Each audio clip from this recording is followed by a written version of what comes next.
Welcome to Done with Debauchery, a sobriety and wellness podcast where you'll hear honest experiences about navigating life and relationships without alcohol, how to pursue your own personal wellness journey, and share intimate conversations with special guests. I'm your host, Keisha Scott.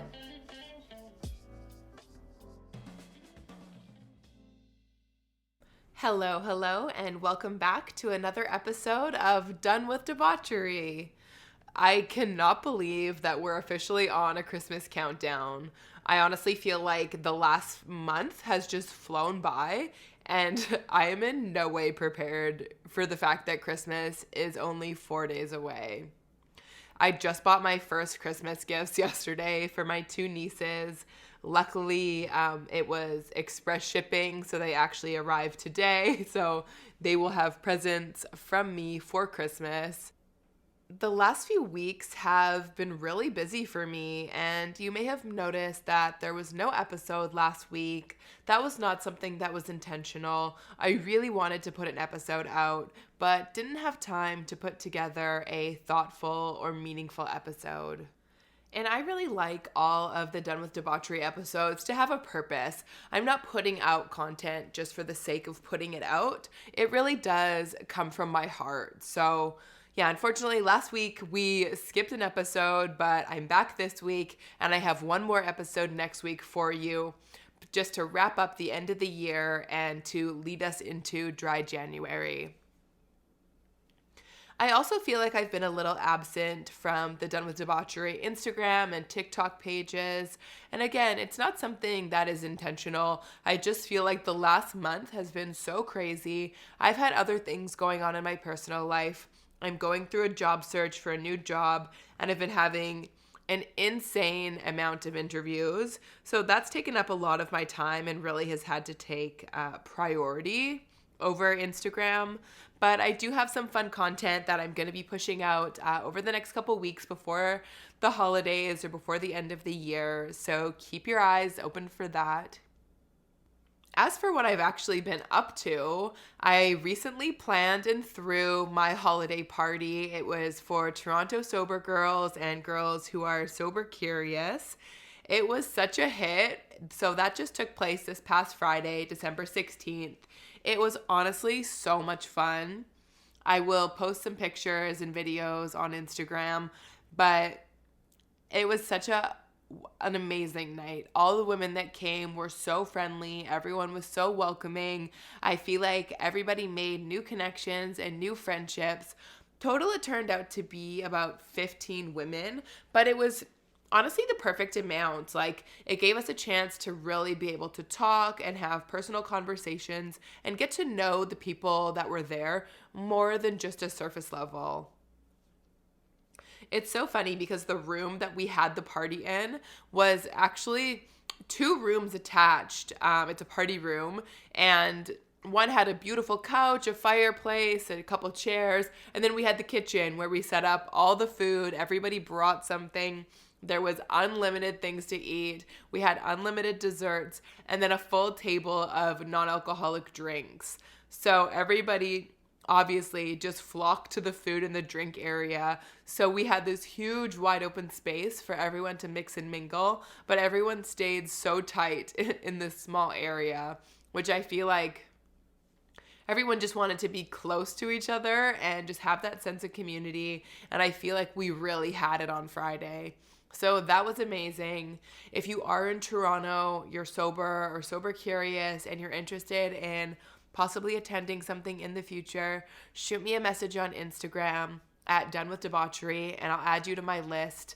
And I really hope that we can continue doing events like this, because I think it means so much to the women, myself included, who are just looking for new connections with like-minded people. I also want to take a minute just to highlight some of the unbelievable non-alcoholic cocktails that we had at the party. So we had literally everything from ready-to-drink cans, non-alcoholic wine, non-alcoholic champagne, to a non-alcoholic rum punch that I made. So Ritual Zero Proof was actually kind enough to send me over bottles of their different non-alcoholic spirits. We had gin, tequila, whiskey, and a rum. So I chatted with my friend Sarah from Some Good Clean Fun, and she shared with me her recipe for a non-alcoholic rum punch. And let me tell you, this drink was delicious. I think it was like maybe one of the stars of the evening. I made a big batch of it. I like tripled the recipe and it was gone by the end of the night. Like it honestly delicious. It's made with like undiluted cranberry juice, apple cider, cinnamon, and this non-alcoholic rum. You garnish it with cranberries and I think I used Macintosh apples. It was the perfect holiday drink. If you're looking for something to make over the next week or so for a holiday gathering, I would definitely recommend this. I will link the recipe in my show notes because I feel like everyone needs to try it. On top of that, we also had Suzette from DRNK Beverage Company. She brought us some of her non-alcoholic mojitos and mules to try, which were unbelievably delicious. Emily from Clear Sips came and she brought a few different Oddbird sparkling wines. So we had a rosé and I think the other one was the Spumante. Regardless, they were all delicious. And then just the girls that came brought non-alcoholic beers. We had Libra, Groovy, non-alcoholic wine, Smoky Bay. It was just like everything that you could have ever wanted to try, somebody brought. So it was just such a great tasting experience, I feel like, for people who are trying to find those different non-alcoholic options, but are maybe hesitant to commit to a whole bottle and things like that. So it was really fun. I felt like we were also like, it was like we were at a non-alcoholic wine tasting almost. So the Sober Girls holiday party was Friday night. And then the next night, I had my Christmas party with my group of girlfriends. And this was actually my very first time being the DD for a group. I've never been a designated driver, primarily because I don't have a car, but also because usually I'm probably the one who was drinking the most in the past. So it was a really funny experience to be the only sober one driving my girlfriends home. But of course, it felt good to know they were getting home safe and that I had a part in that. So that was really fun. And as I've talked about before, my girlfriends are all really supportive of me choosing not to drink. So one of my girlfriends loves to bring all these different non-alcoholic drinks. She'll often make, let's say it's like a pitcher of margarita or Paloma for the girls. She'll make me my own small bottle of a non-alcoholic version. So she did that on Saturday night for me, which was really special. And then another girlfriend actually also brought me a bottle of Bottega non-alcoholic sparkling from the LCBO, which I was not expecting at all. Like, we're not really as close that I would think she would be bringing me my entire own bottle, but I thought that was really sweet. And she did share that when she was at the liquor store, she was picking up alcoholic beverages for the night, for the holidays. But then when she asked the cashier if she had any non-alcoholic options, apparently the cashier gave her quite the look. And she said it took her aback, like she'd never experienced something like that, and just felt that it was so odd to have that kind of reaction. So it's interesting that for people who do drink, to try to get a little bit of an insight onto the things that we experience when we're choosing not to drink alcohol. So as I mentioned before, we are only 4 days away from Christmas, and I felt like I should be putting out some kind of holiday PSA, giving you some advice on how to survive the holidays and stay sober. But to be completely honest, I don't have that information because this is my first Christmas without drinking alcohol as well. So I didn't feel like it would be coming from a place of authenticity to try and say, okay, these are the things that you need to do to make it through, when I'm going through the experience for the first time myself. What I do know is that it's probably going to be challenging some days. For me, I usually go home to Winnipeg and spend the holidays with my big family, my extended family, and it's constantly a push and pull, running around, trying to make sure I'm seeing everyone, fitting in all these visits. And I was feeling a lot of stress about going home for the holidays this year. I was having a really hard time trying to find out how to get my dog there without driving, which is over a 24-hour drive on icy roads. So ultimately, I decided to stay in Toronto for Christmas this year. And my mom, being the darling that she is, doesn't want to have Christmas away from each other. So she'll be flying in on Thursday to spend the holidays with me. We are going to be spending Christmas dinner at one of my girlfriend's houses and having the evening with her family. So although it's not a traditional Christmas for me, I am really looking forward to it. But I think that I'm also going to be, I'm almost getting away with not seeing my family and not having those same drinking triggers because I'm not going to be home for the holidays. So going into it, as of today, I am 319 days alcohol free. The first week of January will be my 11-month milestone, and I'm feeling good about my sobriety. Like, I don't feel like I'm going to be triggered over the Christmas holidays, but I do think it would be a really different experience if I was going home to Winnipeg. So for everyone who is going home for the holidays and this is your first sober Christmas or your second or your third or your 10th, like, you're not alone. There are going to be a lot of us facing some of the same challenges as you. Make sure to keep your sobriety toolkit and your resources close. Bring non-alcoholic drinks if that's something that you like to participate in. And yeah, just continue to lean into the things that make you feel good. Remember your why. Why are you not drinking? Why have you made this decision? I guess I am sort of giving advice now, but this is just the same advice that I tell myself every day that keeps me from drinking alcohol. You can do it. You can do hard things. And I know that the holidays with family can be a very hard thing. So I am sending you my strength and I'm wishing you a very Merry Christmas and a Happy Holidays. For the second half of this episode, I'm joined for a second time by sobriety and mindset coach Amy C Willis. Amy joined me on episode 30 to talk about why alcohol is a feminist issue. If you haven't listened to that episode yet, I highly recommend it.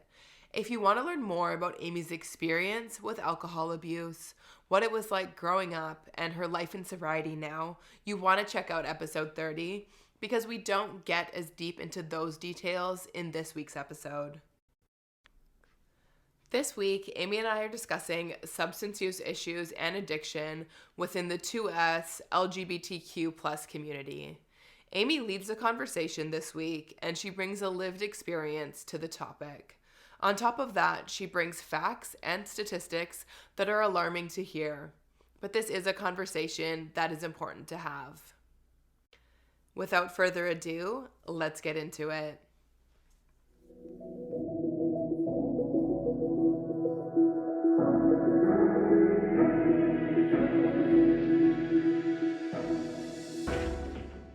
Amy, welcome back to Done with Debauchery.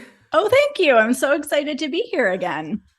Me too. And you're actually the first person to be on the show twice. Oh, I love that honor. Thank you. I'm really glad to be here.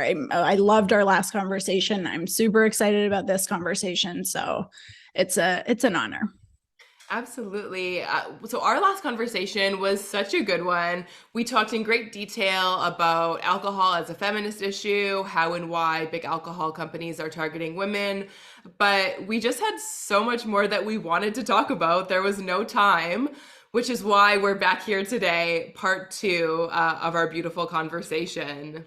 last episode, you did give us a really in-depth look at who you are, your history with alcohol, your journey to sobriety, the work you're doing in the sober community. But for those who are listening for the first time, do you mind giving us a quick reintroduction? Absolutely. So my name is Amy C. Willis. I use she, her pronouns. I am a sobriety and mindset coach who supports women and queer folks in really reclaiming their power and freedom through sobriety and building alcohol-free lives that they don't want to escape from. And I come to this work after struggling with a pretty severe alcohol addiction myself for many, many years, and also growing up in a home with a father who also had a really bad alcohol addiction. So I have been sober now for more than 6 years, which is the best thing that's ever happened in my life. Congratulations again. Thank you. I'm also a queer woman, and so I am really looking forward to this conversation and talking about some of the ways that substance use issues and addiction show up within the 2SLGBTQ plus community. Yeah, absolutely. So you brought up this topic, and immediately I knew this was a conversation I wanted to have. And I feel like I wanted to have it with you specifically because you just articulate yourself so beautifully. You have so much information and knowledge to share. So thank you again for being here. And I would love for you to lead the conversation today and share the information that you feel like is pertinent and most important to get out there. So I'm passing the mic over to you. Exciting. Okay. Yeah. So as I mentioned, as a queer woman and as a cis woman, I have had, a very interesting and unique set of experiences as they relate to my addiction and my substance use issues. So I think it's really important as just a jumping off point to speak candidly and openly about the fact that rates of addiction and substance use in the LGBTQ plus community are significantly higher when we look at rates compared to the straight population. Mm-hmm. So 20 to 30% of the queer community deals with substance use and addiction issues compared to 9% of the cisgender heterosexual community. So that's a very notable difference, like 20 to 30% versus 9%. Mm-hmm. So that's significant. And I think that there are lots and lots of reasons for this, and we can get into some of them here. So a significant one, and I can speak to this from my own experience. I was rejected by my family of origin for my queerness, unrelated to, but still connected. I was kicked out of my family home when I was 18 years old. And so I experienced trauma and I would say minority stress in relation to my queerness that absolutely impacted how I moved through the world, and how I then coped with that was with substances. So minority stress is a very significant issue for a lot of queer people. So we have higher rates of chronic stress. We live in a heteronormative world. We engage, or not engage with, but have to endure ongoing stigma, discrimination, microaggressions, rejection and social isolation, higher likelihood of concurrent mental health issues like anxiety and depression and suicidal ideation. So that's just like the sort of tip of the iceberg. And I think before going any further, it's also really important to acknowledge that even within the queer community, the 2S LGBTQ plus community, there's a lot of diversity. So what might be true for me as a cis queer woman is probably very different that in terms of an experience with a trans person. And if you add additional sites of oppression onto that. So whether it's race, whether it's ability, whether it's class, it becomes even more complicated, and it becomes even more likely that a substance use or addiction issue will arise. Mm-hmm. So that's sort of the jumping off point, which is a lot of information. So I think, one of the things that we're seeing emerge more when it comes to how we're understanding substance use issues and addiction is the impact that trauma, particularly trauma earlier on in life, has on folks, and the likelihood that they will develop an addiction later on in life. And so we know now that trauma does increase one's propensity to develop an addiction. And when you then situate someone like a queer person in the equation who is already experiencing a lot more trauma, you can see then how the road to substance use and addiction has kind of been laid out. And obviously there are other factors, there are protective factors you want to think about as well in that. So it's not just about the trauma, but that is certainly a key part of it. Yeah. And I think that, like, for me, a lot of the statistics that I've seen talks about queer adults or LGBTQ adults. So that has to start somewhere, like that addiction and that substance use. And like, from your experience or perspective, do you think that this is something that is starting in adolescence? Absolutely. And we're seeing a lot more of it in terms of, yes, reaching for substances, and also kids just experiencing more trauma, which then sort of speeds along the substance use issues. I think things are changing. Like when I came out, it was almost 20 years ago, more than 20 years ago. And so I'm seeing changes, and I'm seeing, generally speaking, a lot more acceptance and celebration of diversity and of queerness, which is really optimistic. But yeah, a lot of it starts in youth and during adolescent periods in people's lives. When people are the most vulnerable, like at those transformational ages, like you're so young, you're looking for support, you're already transitioning into adulthood, trying to find out who you are as a person. Mm-hmm.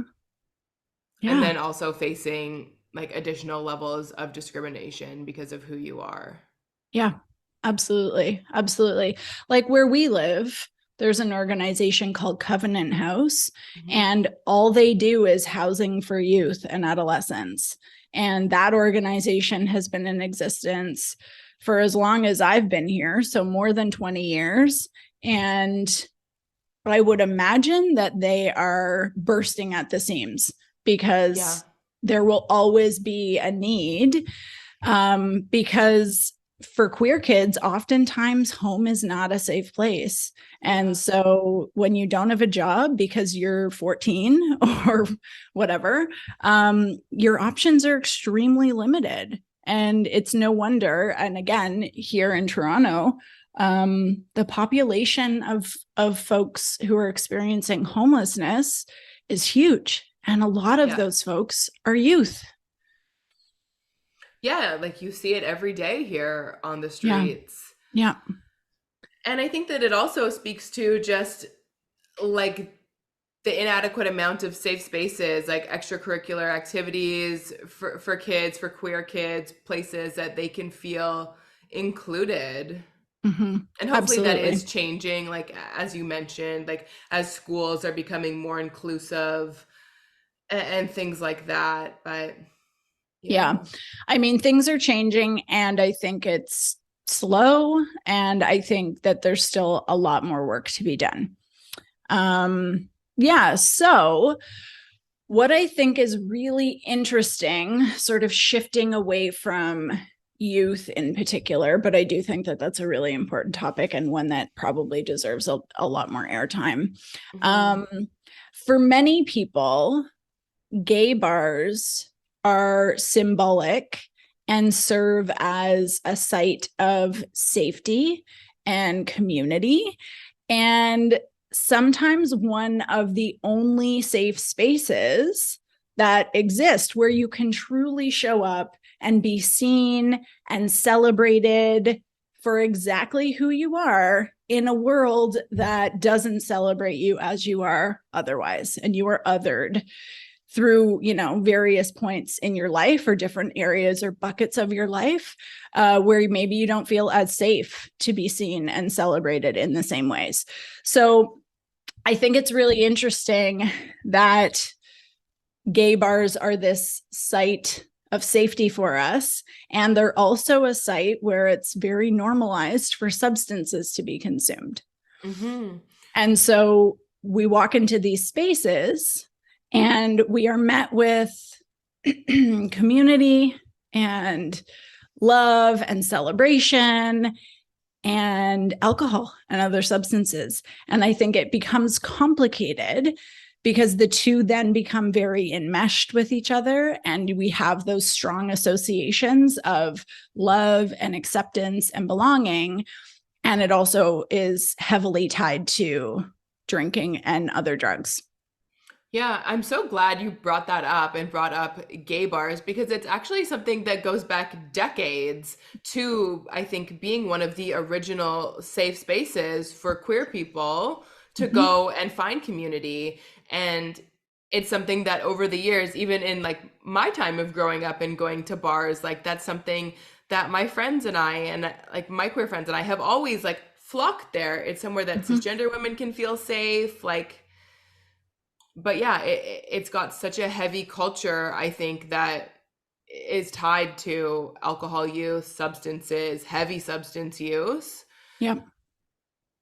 So it's like, yeah, it's really hard because it's a space that is supposed to be safe and protective, but really, like, it's killing people in a way. Yeah. I mean, I think it's complicated because I do think that all of the feelings associated with it, the feeling seen and feeling celebrated and feeling loved, all of that is real and genuine. And if you've moved through the world feeling othered and stigmatized and rejected, and then those same parts of you are being celebrated in really significant ways, of course you're going to go there, right? Yeah. You're going to go there a lot. And that was certainly my experience. And I also think there's this interesting, so I wrote a piece for The Progressive, and if you want, I can like send it to you and you maybe can link it in the show notes if you want to. That would be great. There's this interesting convergence and like overlap of coming out. So according to the Pew Research Center, the average age for coming out is around 20 years old, which is also around the same time, whether you're in Canada or the US-ish, that we hit legal drinking age. And so coming out at the same time as legally being able to enter gay spaces, gay bars and gay spaces, it's just a really interesting overlap because both of these things, especially for queer folks, are rites of passage in a way, the coming out and the legally being able to drink. Yeah. And then we enter into these spaces where, there's already heavy substance use at play. We're going into those spaces likely with an increased level of vulnerability. We've already experienced a lot more trauma. So we're already more susceptible or more prone to it. And then we get there and all these great feelings are happening, and it's accompanied with highly addictive substances. And so I just think it's very interesting. I feel like we need to have more conversations about it. We need more care so that by the time we enter these safe spaces that are actually really important as staples of our community, and as you say, like historically, bars have been safe spaces. When it was illegal to be gay, there were underground bars and speakeasies where queer folks would gather and build community together. Yeah. And when we think of what we now know as like Pride Toronto, Pride celebrations, those started as a resistance movement at the Stonewall Inn in New York. And so bar spaces are really important symbolically and as physical spaces. And I think we need to complicate them a little bit and like really examine what's going on within them and what we can actually do to maybe reduce some of the harm that's happening in them. Yeah. And like, is there value in creating other kinds of spaces as well? Yeah, absolutely. That was actually something I wrote another piece for Sarah Kate's online. Oh yeah, some good clean fun. Yep. And I talked to a bunch of queer people about what being a queer person in queer spaces looks like now as sober people compared to when we all drank or used other substances. And they came up with so many great ideas that were focused on community and being together and celebrating, but not having those be so heavily steeped in substances. So I think, there's a lot of really great ways that we can navigate this that are creative and community oriented and reduce the harm that comes with being in a heavily saturated environment of substances. Yeah, absolutely. And then one other thing that I love to talk about because it's such a huge problem. And I would love to hear your take on this as well as like a non-queer person, but as somebody who has queer friends and goes to queer spaces and all of that kind of thing. So I personally believe that alcohol companies target the queer community, particularly around Pride. So you will see big floats, huge sponsorship packages that are put on by alcohol companies. So they find their way to like make it into various festivities. So this past year in Toronto for Pride, there were, I think, either 7 or 9 alcohol companies involved in sponsorship, which was an increase from the previous year. And I really think that the alcohol companies are, inserting themselves into Pride and into queer communities, not because they're celebrating us, not because they're advocates of diversity, but because they know that we deal with substance use issues at higher rates, and the most money is made off of the heaviest drinkers. And so I'm trying to really raise my voice and like challenge that and really name it when I see it happening, because I think it's harmful and I think it's predatory, and I think that we can do a lot better. So I wanted to sort of drop that little nugget. Yeah. And I would love to hear your take on that. Like, what are you seeing? What do you think about it as a sober person, as an ally?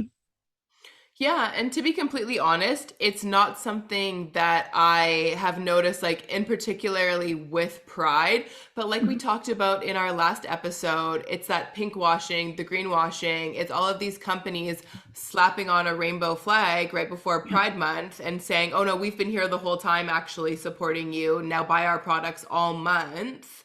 Yep. And I think it is unfortunate that the big alcohol companies are some of the ones with the deepest pockets. So they're going to be winning those bids and having the largest campaigns. And yeah, what you're doing by like creating the conversation and really speaking out against it is like we have to give people the information. And if you're not, I think, sober or in that community, you're not necessarily as aware of what's actually happening and how these companies are sort of trying to seep their way into all these other spaces. Yep. Yeah, I agree. And I also think just like the normalization of alcohol and alcohol use and just seeing it everywhere and it being everywhere. Like, I think when something becomes normalized, we stop questioning it. So it's become normal to go to a Pride event and just see huge sponsorship and imaging and marketing from alcohol companies all over the place. So And a you wouldn't huge even, consumption by the people yeah. attending. Yeah. Yeah, that's exactly right. Yeah. And so I think because it's become so normalized, we don't even think to question it anymore, Mm-hmm. which is why I think conversations like this are so important, because probably, I'm guessing, a lot of the folks listening maybe hadn't thought about it before, or maybe didn't know that rates of addiction within the queer community are that much higher. And so I hope by having these conversations that maybe folks will start to just kind of see it a little bit more and like be able to recognize that something harmful is actually taking place, and like something, that we should be talking about and working towards changing. Yeah, absolutely. And it's like when you start to seek out the information, it's there. So, like in preparation for today, I was doing my own research and I was seeing like surveys and statistics. One of them said that like queer adults are more than twice as likely as their heterosexual counterparts to use illicit drugs and almost twice as likely to suffer from a substance abuse disorder. And that was for everything on the spectrum. It was alcohol, it was drugs, and even cigarettes. Yeah. Yeah. Absolutely. And yeah, you're right. The information is out there, and sometimes, and we talked about this a little bit in our last episode, it's not always the easiest to find, and it can be confusing, and the message can be muddled because alcohol companies put a lot of effort into trying to conceal what's actually going on and trying to conceal the harm that's being caused by their products. And so sometimes you do have to do a little bit of digging to figure it out, but it is there. And I would encourage anybody listening to dig a bit and see what you come up with. Because I do think, knowledge isn't everything, but I generally think when we have a bit more knowledge and we have a bit more insight, it can be really helpful in terms of reframing how we engage with substances, or even being able to recognize what we're seeing when we're out in the world. Yeah, yeah, definitely. And I guess my next question would be sort of about treatment and the recovery space. Like, I'm trying to figure out how to like phrase this properly, but I guess I think that the support that queer people may need in that recovery space is going to be different than what someone like I may need. So, Yeah. is there adequate support for the people who are wanting change? I think that's a great question. And the short answer is no, not by a long shot. So, to your point, the needs and lived experiences of queer folks, and again, that's a diverse group of individuals. So, like a Black trans woman is going to have a very different experience in life than me as a white cis queer woman. And so her needs are going to be different than my needs. And broadly speaking, a lot of programs just like don't factor diversity into the equation. And Like queer people are kind of painted with one brush. yes, yeah, largely. And so with that, when you walk into a space, you want to know that whoever is there to support you in your healing and your processing can see all of you and can support all of you, because all of the parts of my identity, all of the parts of all of our identities, and again, the more layers of diversity you add to it, the more unique our lived experiences are, but the more essentially all of those parts of our identities factor into how we manage our lives, how we cope, how we deal with stress. And in many cases, parts of our identity, because we are outside of normative culture, create more mental health issues, more experiences of stress and trauma. And so if that is not taken into account And if that's not truly understood, and it doesn't even have to be from a lived experience necessarily, because I think that there are lots of ways that we can care and understand and support one another without having the exact same experiences. But, if we step into spaces where those parts of our identities are not understood and not seen and not cared for, that leaves a huge gap in care and treatment. And so there's definitely a lot of work to be done in that area. And that's one of the reasons why I specifically work with queer folks, because, and again, there's lots of queer folks who I wouldn't be a great fit for because it's not my experience. But that's, part of why I work with queer folks, because the care is just not where we need it to be. Mm-hmm. And if the care is there, there's wait lists. Like it's not accessible for the majority of people. Yeah, that's right. That's a great question. Thank you. Mm-hmm. So you mentioned that you are currently running. So before we started recording, we were chatting, and you mentioned that you're currently running a sobriety coaching program, and you have another one coming up in January. What does that look like? Yeah, that is a great question. So it is an 8-week group coaching program for newly sober women, for sober curious women. And essentially, it is an opportunity for them to get some coaching, learn some new tools, and to do it within the context of community and other women who are doing similar work. So the next round of the group coaching program starts January 2nd.